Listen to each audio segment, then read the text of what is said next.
ביסלי אחר כך. טוב, אז we'll start in a couple of minutes. The minister will be down in a few minutes. כל טוב.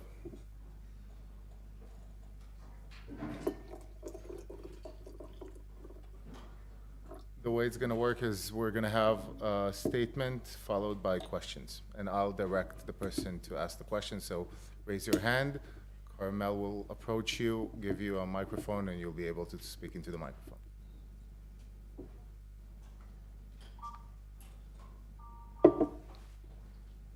Good reminder, phones.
Shalom, everyone. Good day. We're going to start this press briefing that will be followed by questions.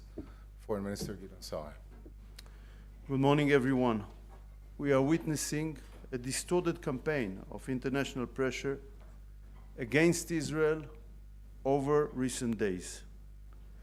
This campaign fuels the anti-Semitism wave we are witnessing. When they demand end this war, what does it really mean? Ending the war while Hamas remains in power in Gaza. That will be a tragedy for both Israelis and Palestinians. This is why they took the hostages in the first place, to try to impose their will on Israel. It ain't gonna happen, no matter how much pressure is put on Israel. Second aim of this distorted campaign, an attempt to force upon Israel a Palestinian terror state. The French foreign minister said in New York yesterday that Europe must pressure Israel to accept a two-state solution. Establishing a Palestinian state today is establishing a Hamas state, a jihadist state. It ain't gonna happen. We are aware of the fact that there are countries in Europe today with a huge Muslim populations.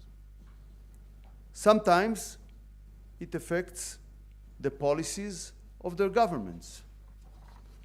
But this cannot and will not lead Israel to commit suicide. We won't allow a jihadist terror state in the heart of our ancient homeland. It ain't gonna happen. We won't allow a Hamas terror state to form just a few kilometers away from our population centers. Israel will not be the Czechoslovakia of the 21st century. We won't sacrifice our own existence for the sake of the appeasement countries. We won't give up our basic interest for the sake of internal politics in certain countries that lost control over their own streets. But still they are arrogantly presume to decide for what's good for our security. We thank our great ally, the United States, President Trump and his administration, for the unwavering support for Israel's war against Hamas and terror. Diplomatic pressure will not change our policy. No external force will cause Israel to sacrifice its security. We are always open to constructive dialogue, but pressure on us will not work. It must be clear. The international pressure on Israel during critical days in the negotiations for a ceasefire and hostage deal has already caused Hamas to harden its position. This pressure is directly sabotaging the chances for a ceasefire and hostage deal. It is only pushing towards military escalation by hardening Hamas's stance. Everyone who is worried about the humanitarian situation must ask himself, who is responsible for the suffering of the Palestinians in Gaza? Who is responsible for this war and its continuation? There's only one clear answer: Hamas. Hamas initiated the war with its October 7 massacre. Hamas is responsible for the war's continuation by refusing to release our hostages. We still have there 50 hostages in Gaza, and by refusing to lay down its arms. The international pressure, therefore, must not be on Israel. It must be on Hamas. Yeah. Thank you. Questions, please. We'll go. Hi, Hugo Bashir from the BBC. So I want to talk about the situation in Gaza because President Trump, who is a close Israeli ally, said there is real starvation in Gaza. He said, I see it and you can't fake that. And there's been an alert now saying that famine is playing out in Gaza. Do you accept that there is starvation in Gaza? First of all, I want to thank President Trump for his friendship and for his support. And basically, I believe it will be very hard to try to find gaps between Israel and the US in terms of policies, including with regard to Gaza Strip. With regard to the situation in Gaza, I would say, first of all, it is clear that after almost 2 years of war, the situation is tough. But there is a lie, and the lie is the starvation policies which the international media, including BBC, is cooperating with. And don't disturb me. You asked. I respect that, and now it's my turn to answer your question. And the reality is the opposite, because we are working very hard under very complicated circumstances from the beginning of the war until this day in order to facilitate the entrance of humanitarian aid into Gaza Strip. We also see a false propaganda full of lies. I will give you one example. Osama al-Raqab, a child ill with cystic fibrosis, a serious genetic illness, that was in Italy to get medical treatments on this June, Israel allow and facilitate him to go to Italy. But his picture was published in the leftist Italian newspaper, Il Fatto Quotidiano, as a picture of a child which is starving. Like other pictures of other children with terminal diseases that were presented as starving children. And sometimes you see other pictures of children, and around them people that are looked well fed, and then it is cases where the conclusions should be of those who are looking at these pictures. So the question is, first of all, who is responsible for this tough reality? I answered, this is Hamas. Whether there is a starvation policy, no, the contrary is right. We are doing amazing efforts, including this week, by opening these humanitarian corridors, by airdrops, by any possible means. By the way, in the contrary of the lie that's spread in Western media, or part of it, we are not limiting. We are facilitating for everyone to help. We are engaged with countries today, with the Emirates, with the Jordanians, with the Moroccans, with Germans who said they want to participate in airdrops, with the Italians. Everyone wants to help. We welcome it and we facilitate it. Question, Henry? Hello, Henry Bodkin from the Daily Telegraph newspaper. What's paper? Daily Telegraph, UK paper. Could you explain what the Prime Minister meant when he referred to alternative options for returning the hostages? And also, could you comment on a report in the Hebrew media this morning? On a report in the Hebrew media this morning, allegedly coming from a source in the Prime Minister's office, that it's being considered to annex parts of Gaza if Hamas don't. No, your both questions referred to internal discussions. I wouldn't refer to the question whether they are accurate or not, but I will not refer to that in any way. Okay, next question, thank you. You, please. Thank you. Matthew Doran from ABC News Australia. Over the weekend, the Australian Prime Minister Anthony Albanese accused Israel of directly breaching international law by withholding aid from the civilian population in Gaza, or preventing it from going in. Can I get a response from you to the Prime Minister's direct accusation there? And he said that the situation with suffering in Gaza was completely indefensible. Is this sort of rhetoric evidence, not only from Prime Minister Albanese, but Prime Minister Starmer in the last day or so, that Israel is losing the support of many foreign countries? Thank you. Can you repeat the beginning of the quote? Sure.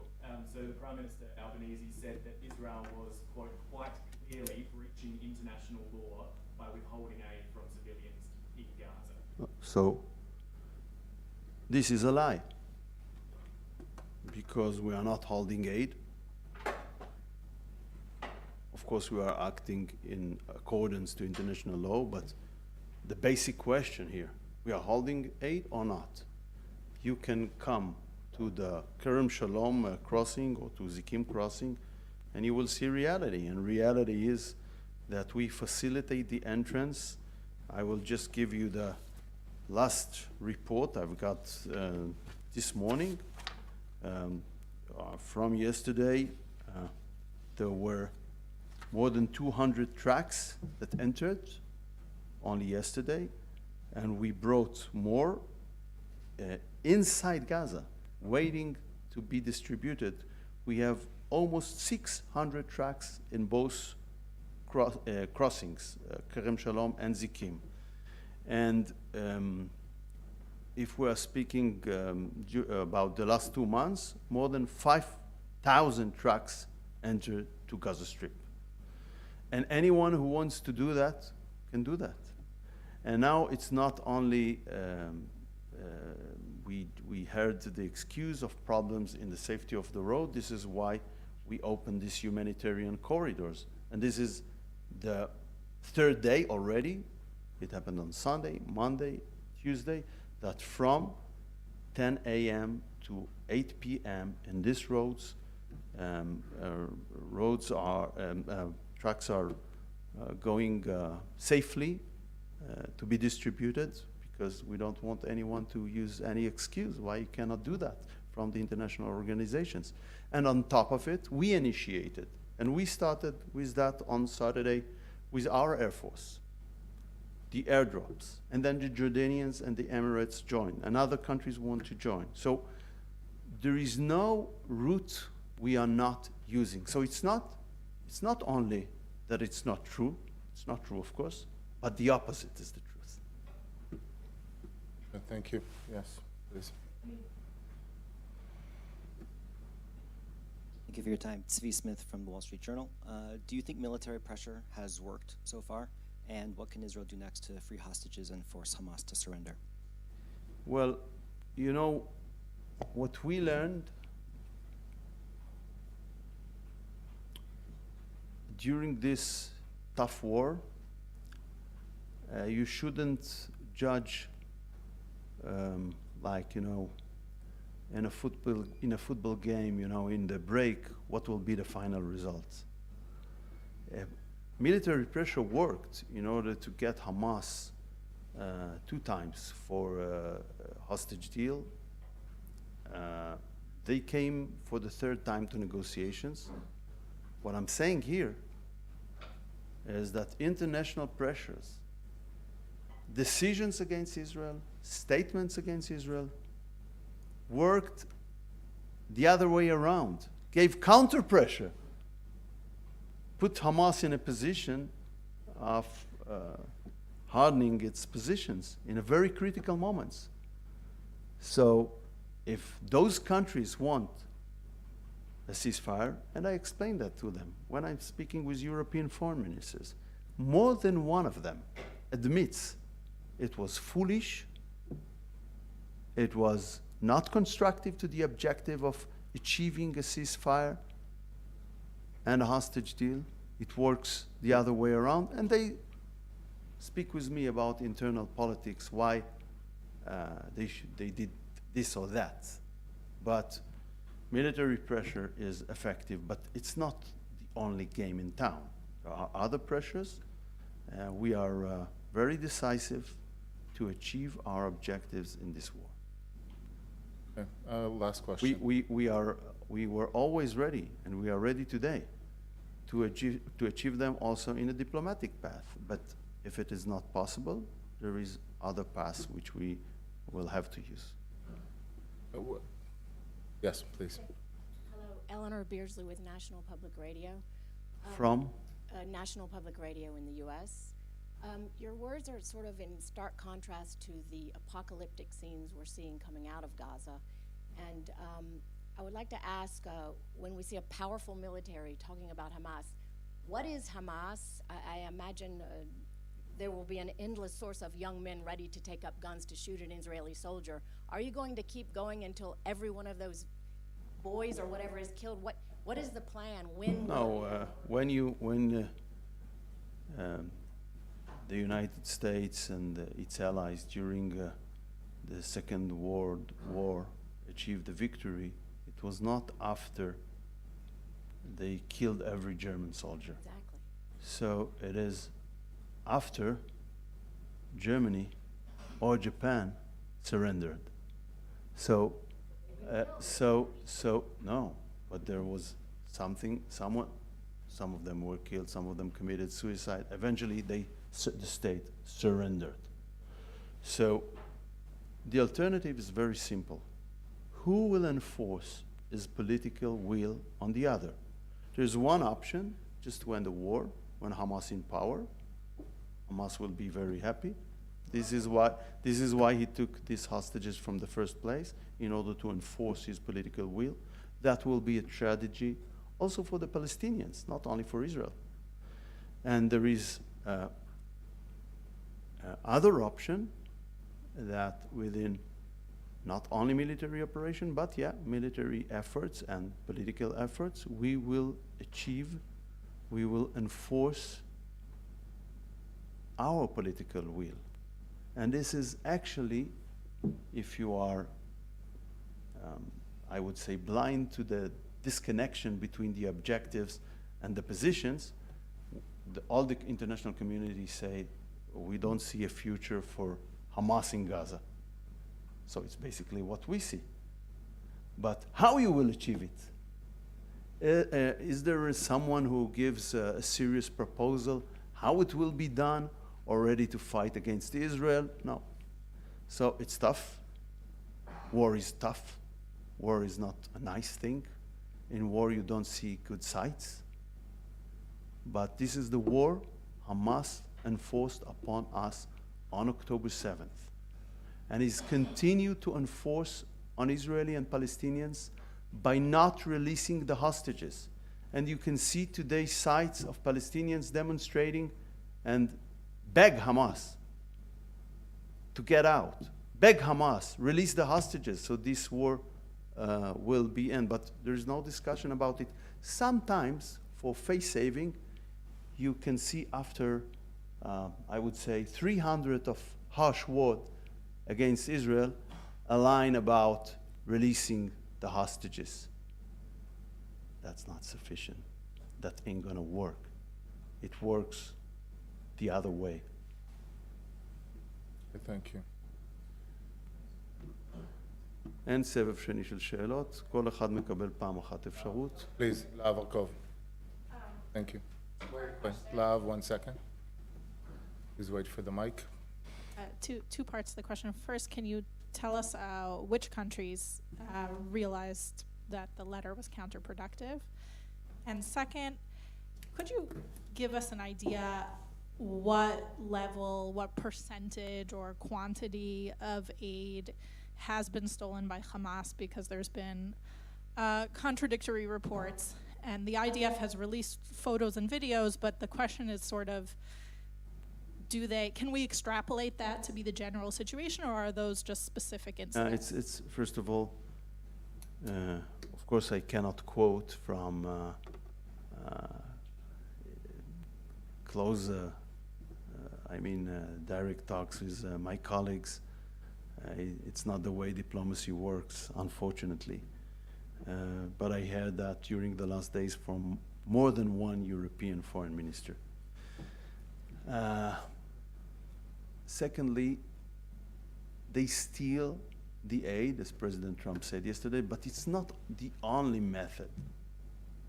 They also sometimes, like making money over the tracks, use it as a financial resource. It became the main financial resource for Hamas during that war.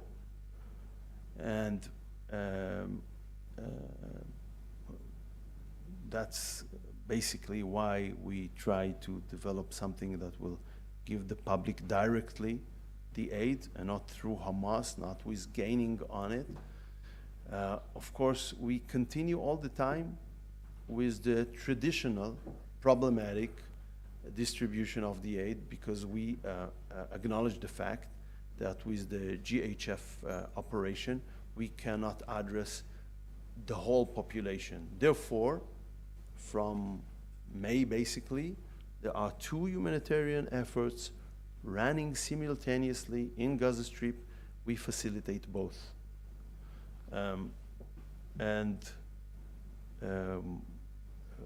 We don't always have the full cooperation, but during the last days, after I made it clear, among other things in an interview I gave for Politico, that the UN is not distributing, they start to do that. They start to do that before last Sunday, when we began with the Humanitarian Corridors Initiative. They start to do it during the weekend, and the tracks that waited there in the crossings, there were about more than 900. Today there are about 600 that's stopping there. So what I want to emphasize if you look into the facts, and you can go there and see reality on your own eyes, and Kogut and the IDF had facilitated that. Maybe some of you were there during the previous week. We are facilitating the entrance of big numbers. Yesterday, I believe it was 280 or so, and the distribution was much higher because of the humanitarian corridors. So we really make any possible efforts in order to address the needs. And we take risks while doing so. We are fully aware to that, but this is our decision. As you know, there were also some disputes on it, but that's what the Prime Minister decided, and we are implementing that. Right. Ladies and gentlemen, thank you very much. There will not be any more further questions. Thank you. Thank you so much.